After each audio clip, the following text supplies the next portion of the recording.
underground, brother.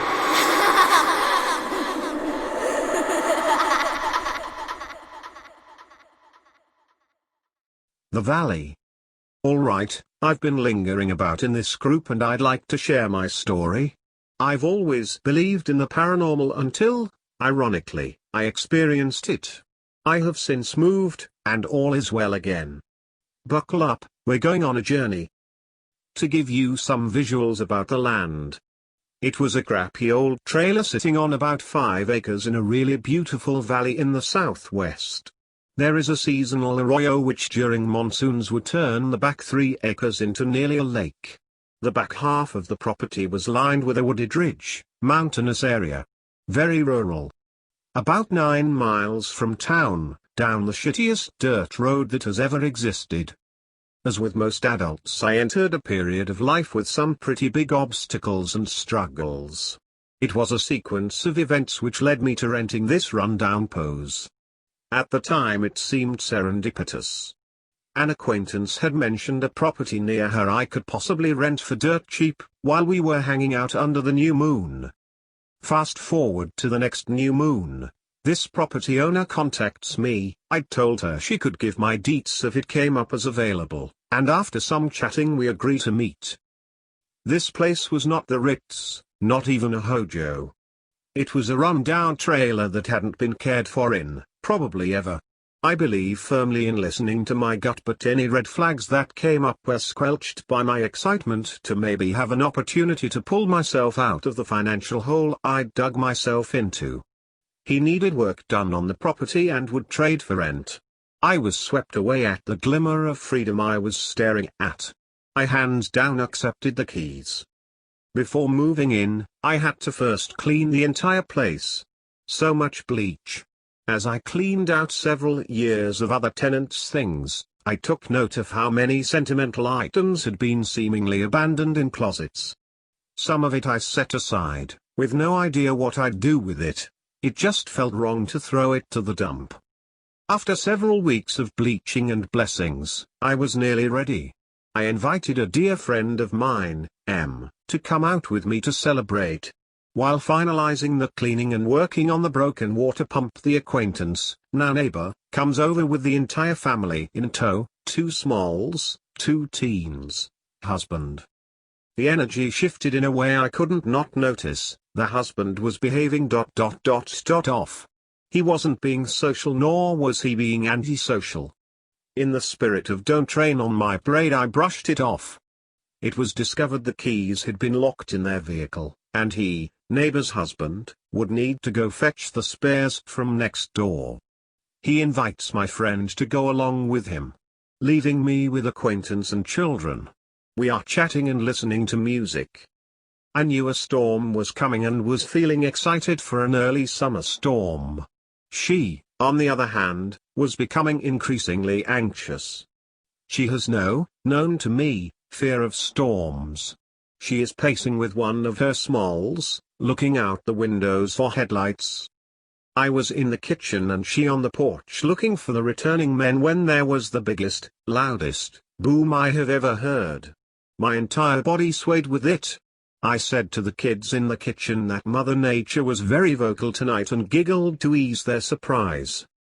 The youngest she is holding is screaming and she has come back in the door, absolutely bawling her eyes out. I am completely confused. I take the baby to comfort him and I hold her in my other arm. She cries and weeps for the next however many minutes until the men arrive. She departs shortly thereafter. Her husband is absolutely invigorated and my friend is quite obviously shook. Turns out, they were driving on the road back when the lightning struck the ground directly next to their vehicle, scaring my friend half to death. The strange part though was the drive takes less than 3 minutes, but from the boom, lightning striking, and when they arrived was at least 20 minutes. After the neighbor family departs, my friend is ready to go, right now. After arriving home and checking in with one another, we had done so. He tells me he loves me but he will never go out there again. At the time I thought maybe he was just really freaked by that freak storm and it would pass. He never would come back, and in fact our relationship took a nosedive after this. Fast forward to move in time. I've got all my stuff in place, and my dog, rabbit, and cat seem very content to have places to play. I was feeling so good that this was my ticket. I had a bonfire soon after, and burned all those items I'd kept when cleaning the house. It just felt right to let them go ceremonially. The first night I had a nightmare. The worst I have had in many years. I kept waking up and falling right back in. Each waking I awoke screaming. I know, it sounds dramatic. It was. This dream took place entirely at this new place. I was so afraid. No one would help me. There was one of the teen boys curled up in the corner wearing flower-patterned swim short type things. He wouldn't answer my pleas. I kept peeking out windows into the blackness, knowing there was something outside. I finally summoned the courage to open the door. On the doorstep were snakes. Green snakes twisted around one another. I screamed for some to call the neighbor, and he needed to bring a gun. He arrives and gets out of his truck with a shovel and a nonchalant way about him. End dream. The nightmare left me a little on edge, as when I have nightmares I'm typically under stress, and I didn't feel stressed in the least. 2 days later I am lounging in my hammock enjoying the sun and watching the rabbit and the cat play in the fenced area while the pup is sniffing about outside looking for treasures. I hear a very loud noise near the dog, and simultaneously the dog jumps back. I go to investigate, and there's a damn rattlesnake right outside the fence. I have never in my life seen one or heard one for that matter. I decide I have to take care of it because of the cat and rabbit's safety. I know there's a pellet gun inside that might do the trick. I stare at this snake a moment longer. It looks weird. That's when I see the second head. Never have I seen one rattlesnake in my years of life, but here I am staring at two all entangled together. I immediately decide this job is above my pay grade, and I call the neighbor over and ask him to bring a gun. A few moments pass and he arrives. The moment he exits the truck I flash back to my nightmare and my breath just caught in my throat. He exits the vehicle, with a shovel and a sardonic grin. His teen exits as well, wearing the exact shorts I had dreamt, and was uninterested in being there, so he was quiet. He dispatched both snakes, noting to me how dangerous it may be for me to live here without a gun. His tone and look made my skin crawl. As time went on the nightmares grew worse, but were always at the property.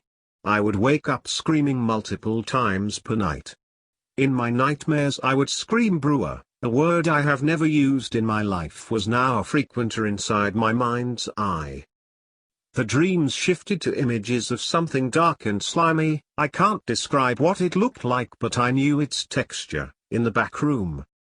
The back room was vacant because after moving in I had felt increasingly uneasy in that space. I couldn't go near it in the dark without feeling fear so deep I wanted to vomit. The neighbors around me became increasingly rude and seemed to making a point to make me feel unwanted. I finally got to the point I was terrified to be there and was so sleep deprived I called on a shaman to come visit me to help me bless and clear whatever weird things were hanging on. She asked me what exactly was happening that made me feel I needed an outsider. I told her. She asked me where it was. I told her. She was quiet. She told me no. She would not visit, and it was her advice I leave, and leave immediately. I wasn't ready to give up that easily and told her no. I would not be chased away. I called around until I was connected with 2 women who agreed to come perform a cleansing for me. During this we walked the yard and came to the bonfiring, and she dead stopped. What did you burn? I was kind of taken aback at her tone, but I told her and she says you shouldn't have done that. Directly after that she informs me she needs to leave. I never heard from her again. I became increasingly isolated as anyone who would visit me, wouldn't revisit. Dear friends who point blank told me the area made them uncomfortable. I began to wake in the night between 1 to 3 a.m. every single morning. One of those time I woke to a deep male voice, saying words I could not discern. Another a woman's voice saying words I could not discern. Yet again a deep male voice saying I'm not ready yet. These incidents left me feeling crazy. There had to be an explanation. Had to be. This is where I should say my belief in the paranormal was tested, and I realized I don't think I had ever really believed. One morning I feel myself wake, but I do not open my eyes, and I say in mind's voice, no. I will not look at you. I drifted back to sleep. I was suddenly awoken. This time it felt like I had a fever. My body was so hot and my mind's voice says it's time to wake up. I glance at my phone and it's 230 am. I downloaded a sleep recorder, because why not? And what I captured was a thing. The most distinguishable was a woman's voice, saying come home. Another was singing in the far distance. Another was a woman's voice screaming shut up. In true no evidence style, I deleted that app as soon as I moved. It was around this time I started seeing the thing in my peripheral vision, in the kitchen. My dog would growl at windows into the darkness and wake up barking often throughout the entire duration. She was aggressive to every single neighbor and my landlord, but no one else. A few things to summarize. On about 2 miles of road there were about 11 properties which had been seemingly abandoned in the middle of the night, leaving behind all their possessions. The items I burned were love letters, children's cards to their mother, and items such as that which had value. I placed cameras outside hoping to find a person coming and messing with me. The only thing I ever caught was a big deer coming through. I was told by ghost-chasing types, this place was a portal being used by otherworldly things. When I moved, the neighbor dropped by on my last night and point blank told me I couldn't leave. He wouldn't let me. The night the neighbor came over there was a lot of rambling that evening. Some it included random comments about me being a Scorpio and him a Leo. He was stronger than me. That I knew what I had done. Mind you, at this point my partner had moved back from the East Coast and was there that evening. He said I couldn't leave and I couldn't take him, my partner, either. There's a lot and nothing to say about it. Nothing ever came from it. I moved and have never looked back. There was a man who lived down there whom was suspected of spray painting strange things into abandoned houses. One of them said keep out. Krampus is watching. At some point it was painted over to show only the words it's watching. On multiple occasions various vehicles would stop on the road by my driveway and sit there. This was not a traveled road by any stretch. So, coupled with the unexplained, there was a lot downright strange human behavior too. Please don't chastise me for lack of evidence. It was the absolute worst 8 months of my life. I contacted multiple shaman/seer/ghost people during this time and all told me under no uncertain terms that I needed to move and I needed to move immediately. The reasons why varied. I think I can summarize it down to the area was full of nasties which they were not willing to work with, and these nasties meant me no good.